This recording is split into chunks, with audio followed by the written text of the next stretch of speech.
As of this video right now, Rodri has just landed to Barcelona, and oh my god, where do I even start? I've made a load of notes. Let's just get into it, because world football might just be over. Barcelona are just assembling the Avengers of like the 2012 team, and they're just copying Spain's midfield. Like back in the day, whenever Barcelona were winning, like 2012, winning the Champions League back in like 2015, they had the Spain midfield, they had the Sergio Busquets. Now they're just literally copying what they made them successful. They have the Dani Olmo, they have the they have Rodri, and now they have Pedri. Three of Spain's winning midfielders, they're just doing the exact same as what they done back then. Oh, this is so cool. Barcelona have been dominating in Spain as of late, and as somebody who wants to see Real Madrid do well, that hurts to say and it hurts to see, but Barcelona are just increasing the gap to Real Madrid right now.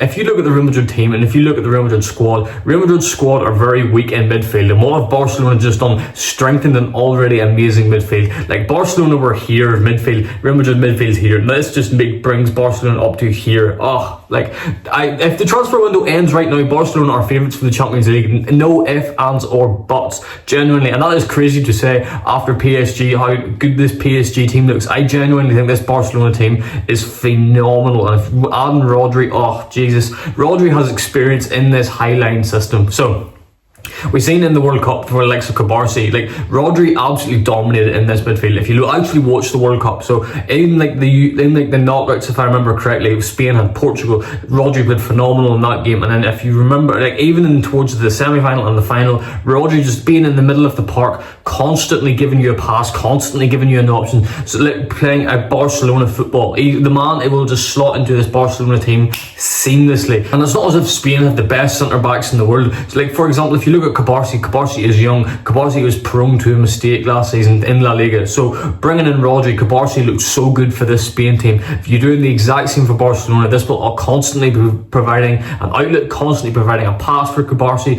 constantly providing just an absolute. This Barcelona team, we're going to be like genuinely phenomenal. From a footballing perspective, it's going to be so interesting and exciting to see. From a Real Madrid, plus someone who wants to see Real Madrid do well, it hurts my soul because I just don't think they can compete no matter what they do.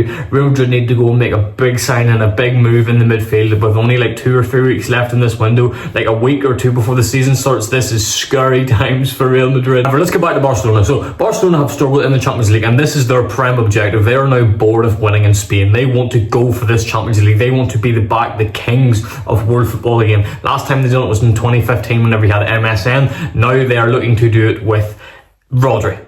And I think I just can see it happening. I can absolutely see it happening. From a purely footballing aspect, it's a perfect signing, a perfect move, slotting into a perfect system. Hansi Flick already has experience winning the Champions League. He done it with Bayern. Rodri already has Champions League experience. We won it with City. He delivered City their first ever Champions League. This is a Ballon d'Or winner we are talking about here. Like, and I know it's going to be weird to say, but Rodri as of late has been better in the Champions League than Barcelona. City have had more Champions League experience and more Champions League success in the past than Barcelona have. Now look, you can argue that all you want. Who has won the Champions League more recently? Manchester City. As much as that pains me to say, it's Manchester City. What you're doing by bringing Rodri in is adding more Champions League experience into this team. And you're also, like we haven't even spoken about, we're adding in more depth into this Barcelona team. Like Barcelona have just lost Ferran Torres. Ferran Torres being a number 9. Barcelona still haven't replaced that number 9, and they're lining up in training with Lamine Yamal playing in the false 9 as number 9. We could be getting a 2012 Lamine Yamal Messi inbound, but oh my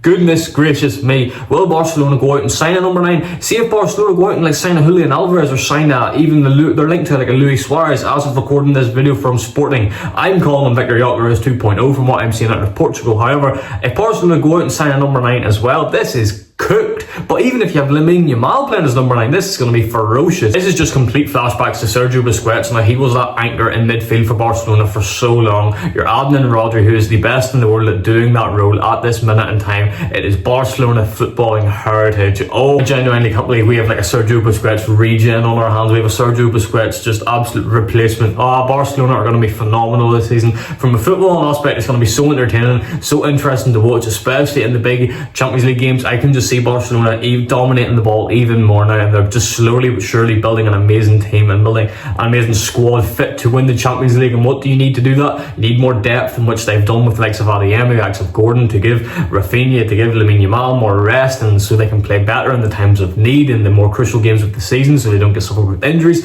And what do you also need? You also need Champions League experience, and what have they just done? They have just got Rodri. Oh, exciting times for football fans, scary times for Real Madrid, scary times for world football in general. But look, that is just my general thoughts on the entire transfer. 10 out of 10 signing, and the fact that they've got them for 60 million, I think, plus like add-ons. 60 million for like, what is Rodri, like 30 odd? That's not even bad. I never even care about the price of players and essentially like that. But if you do, you're paying 60 million to win the Champions League. That's just genuinely how I see it. And if Barcelona don't win the Champions League with Rodri in this team, especially if they go out and buy number 9, oh, stinker. It's going to be very interesting to see what Barcelona do with this Lamine Yamal situation, and also what they do with the number 9. Will Lamine Yamal play as number 9, or will they go out and sign a Julian Alvarez? I genuinely think Julian Alvarez is perfect to go into that role, but we're going to have to wait and see what happens. Anyway, lads, have a good day. Everything is in the description. Peace, good night, God bless.